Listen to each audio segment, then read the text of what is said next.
What person did you admire until they did a thing, and vice versa? There was a guy I knew growing up that taught me a bunch of stuff. Taught me the basics of fabrication. Gave me a bunch of good advice about running a business. He was just someone I really respected. His wife got cancer and he divorced her and started dating someone my age. It was a really shitty thing to do. She beat it, and is generally happy from what I know, and his life is one train wreck after another. Had a neighbor like that.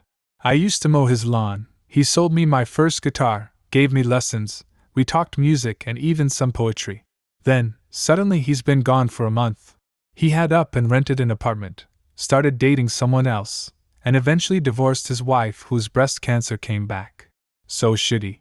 The kind of person he was made me think he wanted to relive his youthful days, which I can understand, but that is no excuse. Men divorcing their wives when their wives get sick is shockingly common. It's like they think their wives aren't holding up their end of the bargain or something. Saw this play out with my parents. When my dad had cancer, which he beat, it was a huge deal and we all had to drop everything. When my mom got a random life-threatening infection, he was actually mad at her for not keeping up the housework while she was in the hospital. He was livid to have to grocery shop. Unbelievable. Quentin Tarantino is an egocentric douchebag with little to no regard for anyone besides himself. Despite this, his interview he did after the Weinstein scandal broke really surprised me. This is heavily paraphrased, but... Interviewer: what stopped you from confronting Harvey about the rumors? Tarantino: it doesn't matter. I'm not here to make excuses. I'm here to apologize and acknowledge that what I did was wrong and inexcusable. Tarantino might be a grade A-hole, but he's pretty self-aware. He seems like a guy where nothing is accidental in how he presents himself. He chooses to be the way he is, and he knows that. I used to not really have much respect for my brother's girlfriend because he and her are 4 drug users. But one time I was passing through their city on my way to visit my dad, so I stopped to see my brother. Well, when I got there, my brother wasn't there, but she was. When my brother finally showed up, she pretty much kicked him out because he was high, and she was telling him no way in hell is he coming in the house with drugs on him while me and my kids, his nieces, were there, and if he could go without drugs for a few hours while we were there, then he needed to kick rocks. She was saying it was really fucked up to bring drugs in a house that my kids were in and all that. I really gained a lot of respect for her at that point. You're a good person. It's hard for addicts, because even when you get sober, no one trusts you, or feels you still deserve punishment. As if withdrawal and the weeks of crushing depression that follow aren't bad enough.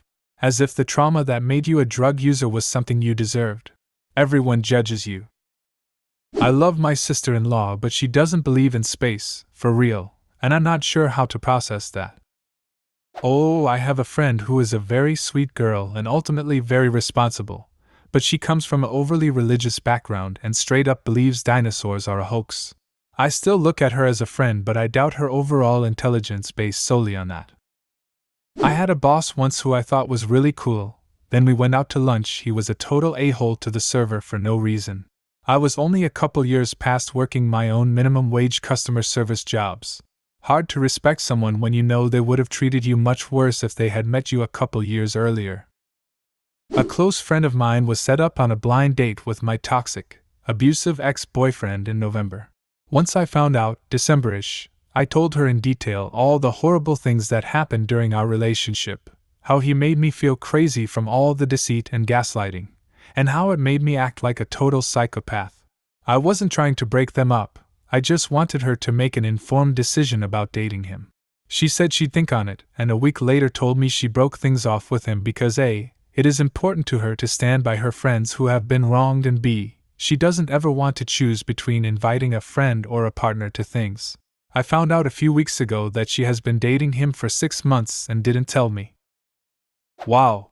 Well, you can't force people to make a certain decision, but why would she lie? Basically, she lied because she felt guilty for dating him, then she felt more guilty for lying about it. She also said that she wanted to tell me in person, and that became an excuse to avoid dealing with it, especially since she knew I was busy until after my exams. But let's be real, if she texted, "I have something important to tell you, please come over tonight," I would have made time. My uncle. When I was young, he'd play action figures with me. He joined the army when I was in the 3rd or 4th grade. He used to write to me from Kosovo and send pictures. When he got back, he ended up getting married and had his first kid. I would see him at family get-together and whatnot. He got a job at a university doing IT-type stuff, and he would build computers as a side gig and donate them to places or people, and I would come over often to learn how to build computers from him. In 2013, he lost his job. He did some stuff at the university he shouldn't have, buying parts and not logging it or something. From there he went into a downward spiral and started doing meth. His wife took their 2 kids and left him in their house. One time I came to visit with my parents, and he had painted all over the walls, handprints everywhere. In the bedroom he had written "I love you" and painted a heart in red paint. He had taken a sledgehammer and put holes in his wall. He told us he would be up all night and day, only sleeping a few hours at a time. He would paint and play piano at all hours. It was haunting to see. He ended up living with my grandparents, and I hung out with him a lot. I gave support, and I helped him through a massive breakdown that happened when my parents were gone.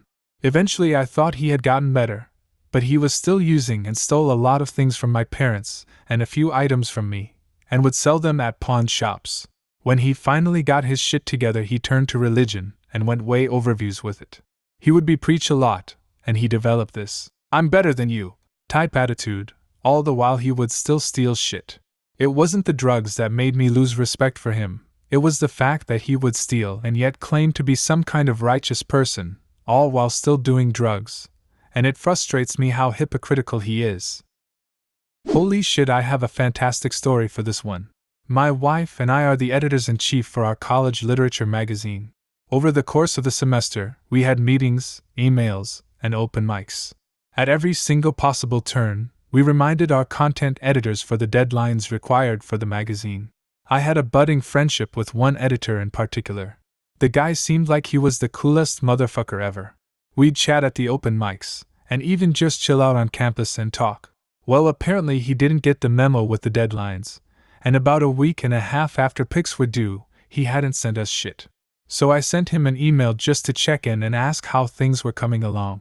I gave him another week, which was literally the most time I could and still get the magazine out on time, offered help, which I had already been offering all semester long, but he said he was fine, and just tried to touch base with where he was at in the process. I got this email in response, names redacted. "Hello? I find the way you are leading and the way things are being worded and handled to be rude and amateur. I was already on the fence about even wanting to do this year, as I'm sure you recall. However, I made a commitment that I intend to fulfill. I will have your work for Wednesday, because I feel morally obligated to and for no other reason. Thank you." So yeah, he fits this question for me. Oh wow. Did you respond to him or just drop it? Did he get any work turned in? I don't know why I care, but I really want to know. Responded via text, seemed less formal.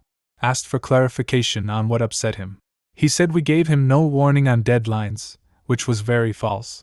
He did a couple hours of work, then stopped responding to our authors, who then angrily contacted my wife wondering what the status of their submissions were. The remainder of his work fell to my wife, a good friend of ours, and myself. Contact with him ended when he demanded his name be taken off the final magazine. I took it off what I sent to the publisher printer, but it came out with his name still as one of the content editors, which I like to imagine pissed him off. There was a bully in my class back in middle school. He didn't single me out or anything, was just a general douchebag to everyone. About halfway through 6th grade, I'd had enough. He shoved me while I standing off to the side watching some people shoot some hoops, and I lost my temper. I whipped around and tackled into him, and just kept pushing for 30 feet while he couldn't get his balance back to stop it. That was the only time I ever snapped at school. That's all.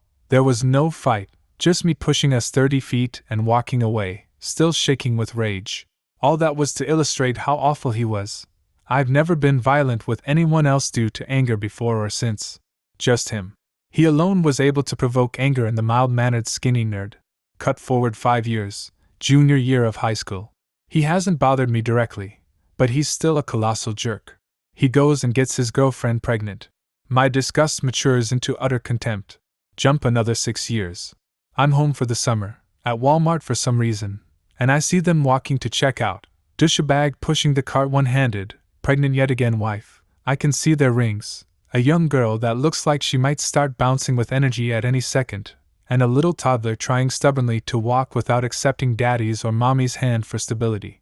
They look rather careworn yet happy. Contempt gone, redemption successful. Way to go, Dad and Mom, for turning a new leaf and pulling through. Redemption for being in public with wife and kids? That's a low bar to set. Redemption for he not being the abusive, absent father I would have expected. His kids looked to be totally normal and happy. Could certainly set the bar higher, but just turning around and stepping from scum of the earth to decent working man supporting a happy family was sufficient progress to impress me. Do you have a similar story? Leave a comment and subscribe to the channel if you want to see more videos like this one.